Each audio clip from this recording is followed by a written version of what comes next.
Hello, I'm Chloe Rigby, editor of InternetRetailing.net, and I'd like to welcome you to today's webinar, How to Embed the Customer's Voice Throughout Your Organization, in association with Bazaarvoice. Over the next hour, we'll be hearing from Barry Furby, Retail Strategy Director at Bazaarvoice, and Luke Kelland, Senior Customer Generated Content Manager at Sainsbury's Digital, on how Argos puts consumer-generated content to work in its business. Before I do that, let me tell you a little bit more about our speakers. As Retail Strategy Director at Bazaarvoice, Barry Furby has worked with and mentored its largest clients across Europe and the Middle East to improve the use of the consumer voice to increase profitability and marketing effectiveness. Barry is particularly interested in how consumer content can be utilized to provide value and aid customer decisions around purchases and loyalty in the e-commerce space. Luke Kelland leads the customer-generated content team within the digital function at Sainsbury's. The team, which started out at Argos, is now responsible for customer-generated content strategy and execution across each of the e-commerce brands under the Sainsbury's umbrella. The team makes it easier for shoppers to discover products, and they're confident in their belief that customers who experience and create content go on to become more valuable customers. So at the end of this webinar, you'll have the opportunity to ask some questions, which you can do through the comments pane. But now, without further ado, it's my pleasure to welcome our first speaker today, Barry Furby, Retail Strategy Director at Bazaarvoice. Barry, welcome to the webinar. Thank you, Chloe, and thank you to everyone that's joining on the webinar today. We'll start by doing a bit of a kind of set the agenda. Today, as Chloe mentioned, the topic discussion is around building a consumer-centric retail business through the lens of user-generated content. And essentially today we'll talk around three main topics. One is around the customer today, expectations that people have in the market from a consumer point of view. We'll then dig into some of the stages, the phases of a success framework that we've built around how to really integrate the voice of the customer into the business. And then thirdly, we'll look at this in reality of how a retail business like Sainsbury's Argos has kind of built that into their processes and the structure and how they're doing business today. So three main topics, but before that, we'll just briefly introduce our two businesses as well. So Bazaarvoice is a software company, and we've been in the business for the last 15 years now, collecting user-generated content, predominantly in the form of ratings and reviews for retail and brand businesses. We've built a syndication network where we share that content between the biggest brands and biggest retail businesses in Europe and around the world, and have really positioned ourselves as an expert around user-generated content and building a program around that for retail businesses. Thank you, Barry. And to introduce Sainsbury's Digital, within the context of user-generated content, from a consumer's perspective, there are four brands, four standalone websites which you could engage with. We have the Sainsbury's Groceries website, the Argos largely general merchandise website, To Clothing, which is of course fashion, and then Habitat. And then underpinning that, then throughout the experience with those four brands, is of course Nectar. So digging into the discussion today, first we wanted to set the scene with talking about the modern customer. Obviously with the big massive shift to e-commerce in the last 10 or 15 years, and then the even more kind of social context that exists in the market today, there's some really clear needs that the consumer has when they're shopping online in e-commerce. Predominantly those three themes have remained true all the time during e-commerce, and no time more than now, where there's so much competition for business. Those three themes really kind of stick through. Price, quality, and trust are the three things, along with availability, that customer is really looking for when it comes to their shopping experience. To provide some reassurance around the product that they're getting is, good value for money and will stand the test of time and deliver upon their needs, has never really changed. So trust, stands through as one of those kind of key objectives that we're trying to help with today. What we've learned through research is that 66% of consumers trust the word of product reviews more than that of any type of advertising media. And that's really because people trust people like themselves. And when a handful or 50 or 100 people reinforce that message, it's a really compelling kind of attribution to a shopping experience that helps the customer make that decision with confidence. We've also seen the kind of willingness to experiment and try new products. Customers now, they're socially conscious, they're health conscious. They really want you to tailor their product selection that you have around their needs. So that element of optimization, and of course, they're always fairly short on time. So anything that can be done to help them make a good decision quickly is, absolutely part of the journey. The other thing that we see in the marketplace is that outside of retail, just other competitors and niche players and other technology platforms are really shifting the expectation of consumers generally. So this means, anything from a hotel booking journey to ordering food on a takeaway. All of these things are immediate. They're fast. They're online. They're on your mobile app. A lot of the time, they include validation from consumers as well. So that's shifting expectations from booking an Uber to using hotels.com to potentially, ordering food on delivery, and then going to a retailer to shop. You have those expectations that these things are going to be in place, that you have that service, immediacy of availability, and user-generated content to reinforce the message. So there's a big shift happening there that's really around, validating that trust and reassuring that it's a good purchase to be made. And of course, ratings and reviews, generally user-generated content really plays into the customer journey. When a customer is going through that discovery and consideration phase, they're researching, probably starting at Google, looking for the best product that might fit their needs. They might be doing some kind of long tail search. And that's ultimately going to bring you to a site where they're able to then dig in deeper and look more at the content available, the price, the availability, the ratings and reviews that are really going to feed into helping them make that decision to then buy. And then later, once you've made that purchase, ultimately you have an opportunity to re-engage that shopper, help them champion and advocate for the business, help them champion and advocate for the product that they've bought, and really try to help, re-engage the shopper and drive loyalty, but also use that content that you're collecting to help the next customer make a good decision.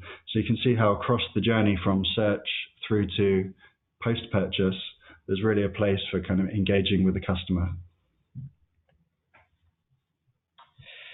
And as alluded to at the beginning, so if we take one of our e-commerce brands in Argos, arguably the most mature of the four by way of digital presence and UGC program, if you take a look at our customers, and the bar chart on the left demonstrates the predominant channel within the Argos business for our customers is, of course, digital, which is the large blue bar. But we do still have a group of customers who engage with us via walk-in into our stores. And of course, you have a segment who do both. So if you look at customers by way of engagement with the Argos business, it's largely digital, and each of the bars represents moments in time, so periods of our year. To the right there, we demonstrate and bring to life some of Barry's points about changing consumers. If you look at the device types which Argos customers engage with our proposition with, so tablets being a device, a mobile phone being a device, our digital store browsers within the Argos stores being a device, the overwhelming majority, so 71%, engage with our business for a mobile. And Barry alluded to the presence of search engines. At any one time to the Argos website, 2/3, so 66% of our customers arrive through the paid search or the organic search space of search engines. And of course, one of the key opportunities surrounding UGC and generally engaging the shopper is that if we're able to secure them as a shopper once, we then have a huge opportunity to try and nurture them to become a loyal, ongoing shopper. And where the opportunity exists with consumer-generated content is really engaging that shopper throughout the life cycle of running a retail business.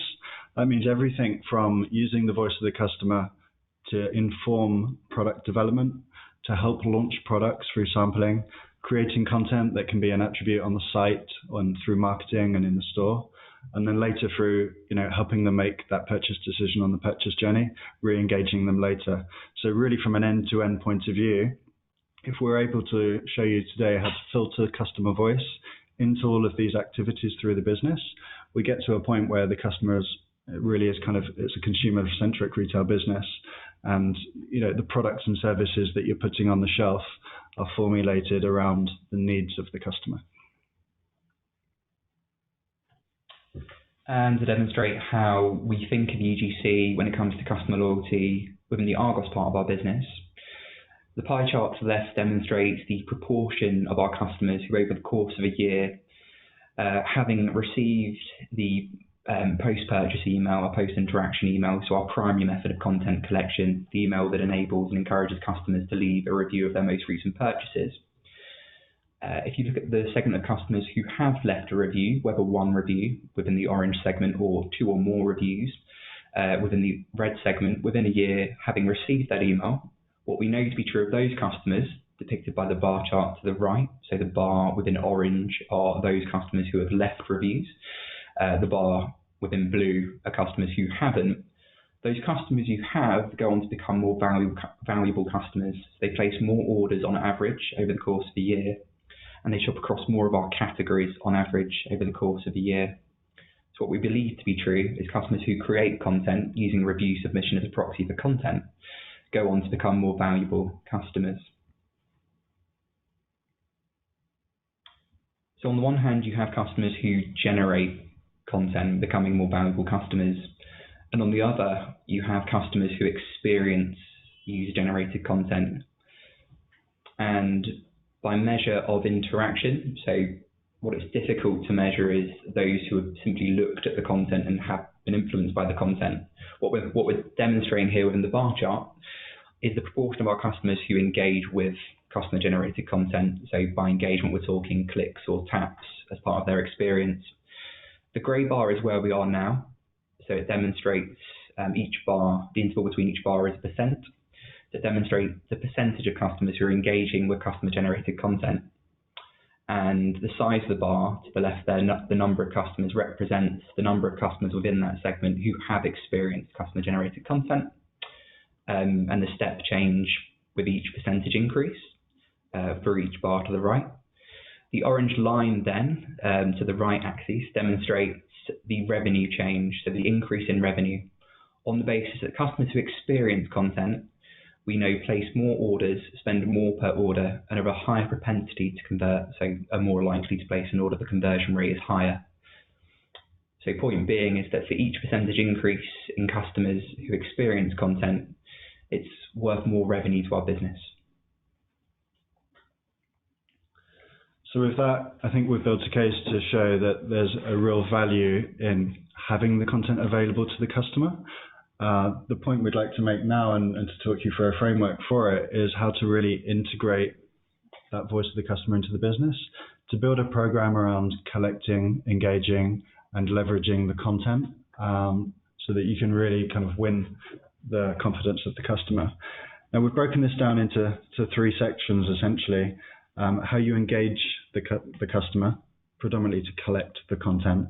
Secondly, how you then embed that content in the business and the shopping experience.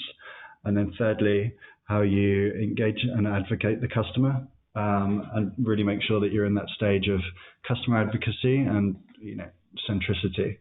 So the questions I would ask myself when I'm kind of looking through this framework is to understand how you're optimizing the conversion rate and revenue by collecting content, putting initiatives in place that drive revenue through collecting content and displaying it, and then making sure that you've got all of the technicals in place, that you're acquiring customers through SEO and making sure that you're winning traffic, new traffic as a result of your content, and making sure that essentially that your website is set up to display the content and have that indexed by Google.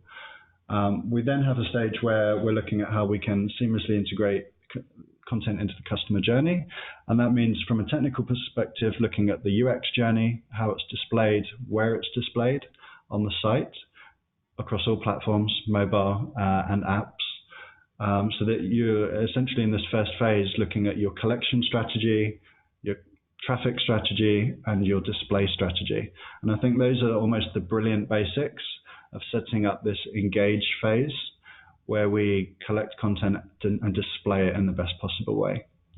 We've then got a second phase, which we call embed, which is more the second kind of phase of advancing this theory around how we successfully utilize the content better in the business. The first one of these is brand awareness. So that's where we're looking at how we're using the content probably outside of our website, in our marketing, our email, our advertising, and our stores. A real opportunity to kind of leverage the content that you've collected in other places other than the product page. We've got the second phase of insight, where we're looking at how we really kind of leverage the content to inform decisions and improve the business and products. So this would be insights that you can provide back to brands so that they can drive that in their product development. It would be insights that you feed to your own product development teams for own brand lines and informing decisions with category teams around which products they're buying more of and potentially buying less of. And it would be around the services that are being provided. You know, if there's feedback on delivery or warranty or the finance options available, all of those kind of business improvements that can come as a result of the insight. And then we have a section around engaging suppliers, which is really how the brand and the retailer can partner together to make a successful ratings and reviews program. And that means partnering together to drive review volume, launch new products through MPD, and engage with the content itself through functionality like Q&A and review response. I think the final stage of this, really, we call it the advocate stage, but I would say this is where we start taking data and feeding that really into the business and leveraging it as almost a business intelligence tool, a source of content that can be really integrated into the business from a data and analytics point of view that's really informing decisions. And then to some degree also, the performance metrics that come out of content, things like sentiment, average rating, generally like volume of content and engagement rates, becoming metrics that the business is really listening to, potentially metrics that are fed up to executive and leadership level as well. So I think that builds out the steps of the framework. At the next stage, I just wanted to go into a little bit more of the detail around each one of them. As I mentioned, kind of brilliant basics is this first stage, really making sure that you've got technical health in place, you've got your volume strategy, you've got active engagement with the review content, and optimized display across all of your platforms.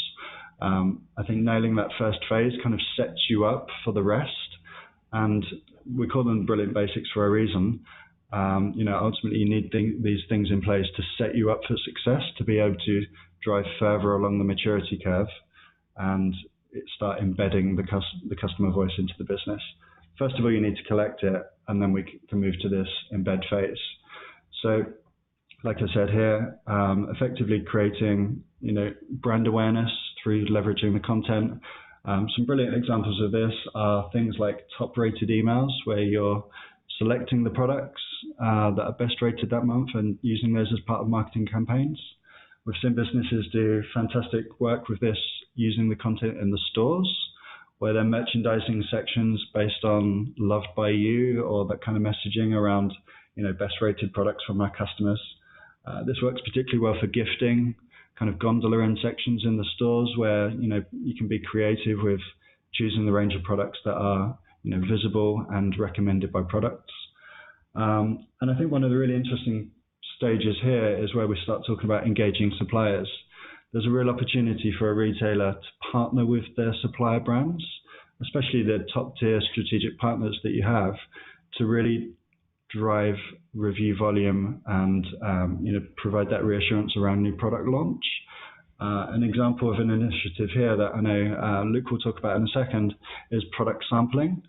And one of the ways that we're seeing kind of brands and retailers partner on this is really trying to build a content calendar throughout the year based around key product launches, and then sending products out for review as they're launching, so that you launch every new key line with a good volume of review content. So you're never in a situation where a new product launches and there's no social validation that exists. So I think a real opportunity for retailers there around engaging the supplier.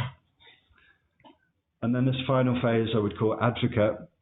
As I mentioned, this is the more advanced phase that we're trying to get to, where ultimately we're building a loyal community of advocates, leveraging them to collect content, using that advocacy to sell that content, but then ultimately kind of integrating all of that voice into a program that drives business decisions. So this can mean everything from improving that product development lifecycle, integration of all of the data into your own kind of BI internal tools, so that you've got all of the metrics, all of the insight from all of the content that you've collected, in one place to help inform those decisions. There's an element of this where leveraging and building a community can feed into gamification, and I think there's a really good opportunity to involve the customer in the shopping journey, involve them in the community, and then ultimately reward them for their behavior when it comes to sharing content, uploading photos, engaging in Q&A as well, and helping other customers. And then, as I mentioned, there's this point around, really kind of building the metrics that you can achieve here into executive KPIs, measurement that's shared, so you can see the success of the overall program. So as a brief discussion of how this kind of works in reality, we've got a bit of an introduction as well around how this is fitted into the Argos Sainsbury's business as well. So from a Sainsbury's digital perspective, across our e-commerce proposition, we talk about UGC working to broadly three outcomes, and the first is to remove barriers to product purchase. So important as a retailer is to address the barriers to purchase which customers experience. And arguably, the presentation of peer review is one of the best methods. The second is to facilitate product discovery, or to introduce new products to customers, particularly an important problem to solve when it comes to our grocery business, whereby the customer shopping habits are largely habitual, in that they're purchasing on average 40 to 50 items per shop on a fairly routine basis. So an opportunity therefore is to introduce new products to those habits.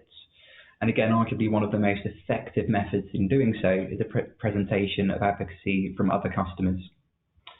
And the third outcome relies on the successful execution of the first two, in that if we can demonstrate we're effectively leveraging UGC to remove barriers to product purchase and to introduce new products to customers, that then becomes of value to brands, and specifically the suppliers and our partners that we work with.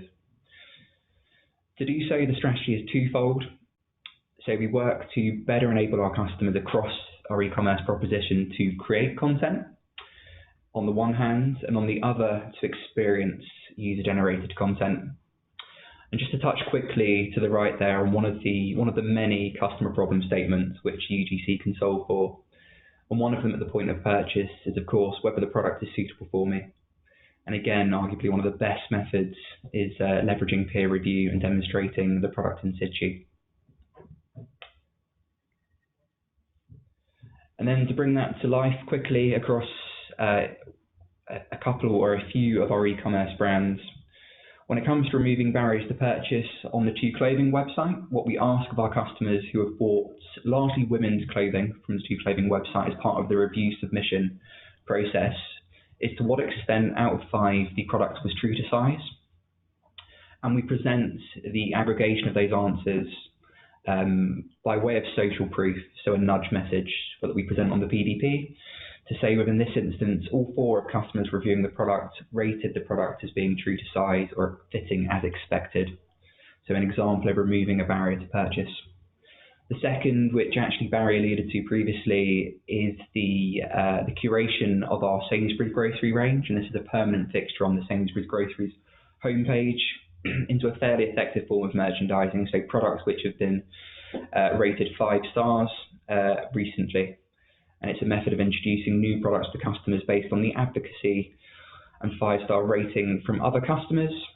And then the third one, so when it comes to creating value for the brands that we work with, within Argos, we have 5,000 of our most loyal customers within an Argos testers community, so customers who we sample product to in return for user-generated content, whether that's a review of the product or the commitment to answer customer questions, or photo content, increasingly socially curated photo content, so content that's uploaded to channels like Instagram that we can then effectively download and present for our own channel. But we work with our suppliers to provide those product samples to those customers who then become potentially advocates of that product, of that brand. Thank you, Luke. So I guess one of the purposes of presenting a framework is really to look at how you can take that away and look at where your business fits. So what we've tried to map out on the second version of the framework here is really the steps that I've described around engage, embed, and advocate. But then in this middle column of tactics, many of the things that fall into each of those categories to really trying to help you trying to map out and look at where your business fits and how, if you was to encourage, the business to become more consumer centric, really what the kind of tangible steps are that could be put into action to drive that maturity into, consumer centric organization. So across each of the three stages, what I've tried to do is ask the questions, how are we doing this? And then look at the tactics that we might want to put in place to complete that section and move along, the process and encourage the framework. So what I won't do now is dig through every single one of the tactics. I think the purpose here is will be shared later, and it's a framework that I think would be a really good exercise in each business for you to look at and get a feel for what am I doing now, what are we doing a great job on, what are the things that we're not doing now, and potentially what are the 2 or 3 things that I might pick as an objective that kind of meet the business requirements and start to look at to adopt within the business. So this will be part of the follow-up, is to share this slide. I think that's the framework set out, and what I'd really like each business to do, and I'd love some feedback afterwards as well, is to hopefully this is helpful and get some feedback on what initiatives you'll be looking at as a follow-on from the webinar. Now, that concludes our content for the day. We do also have live Q&A, and I can see that people have been tapping away furiously answering a few questions already, which is great news. I do encourage you, having seen the content, if there's any other questions, to include those in the live chat section now, and we'll endeavour to cover the first selection of them live as we speak. And then any other following questions that we don't get to, of course, we will follow up with and include in a email response and an offline response after this. So just looking at some of the questions that have come in, first one here is around partnering with brands. So you mentioned partnering with brands with regard to ratings reviews. Could you give a few more examples how retailers can do this? And from my perspective, there's several ways that you can partner with brands to drive a ratings reviews strategy. I think probably the 2 kind of key topics or kind of key subject areas that you could focus this on. Number one is through syndication. Reviews are collected in a retailer and a brand, and we can facilitate syndication between the brand and the retailer. So I think sharing those reviews that the brand has already spent time and effort collecting into the retail journey is a great way to get more volume, more coverage across the range of products, and partner on that. The second one is an initiative that Argos are doing a fantastic job already with, which is Argos Testers, which is running sampling activity and really making sure that you're partnering on a calendar throughout the year to get all of the key lines that are being launched from that brand into the sampling panel, customers to share their review and collect that content. And this is an initiative that can be done at launch, or even potentially, just before launch, as soon as you have the product available, and then ultimately, launching it on site with that advocacy in place already is a real win. Okay, so just reading through, so the second is actually about the Argos Testers program. So the question is from Paul: could you give an indication as to how many customers are included within Argos Testers and how many products you've sent for review? So I can certainly answer the first part. So there are at least 5,000 Argos customers within the Argos Testers community. That number fluctuates because what we do actively do fairly often is add customers to the community, and that will often be to fill certain demographic gaps The most straightforward example is whereby, because the program, by the way, is at least 5 years old, approaching a decade, and therefore what you see are customers who previously sat within a certain age group, so let's say 18 to 24, and of course over time those customers age. So what we are doing is actively adding new customers to our community who meet certain criteria and therefore certain demographics for which largely our suppliers can sample to. So the short answer is there are 5,000, but a lot of work goes into maintaining that community. How many products you sent for review, I don't have the answer to hand. What I can tell you is we run multiple campaigns per week, almost within every week of the year. So it's a fairly active program. And again, that's been going for at least 5 years, possibly closer to 10. And we sample multiple units of products at a time. So I don't have the answer. I'll endeavour to share it with you after the webinar. Thank you, Paul.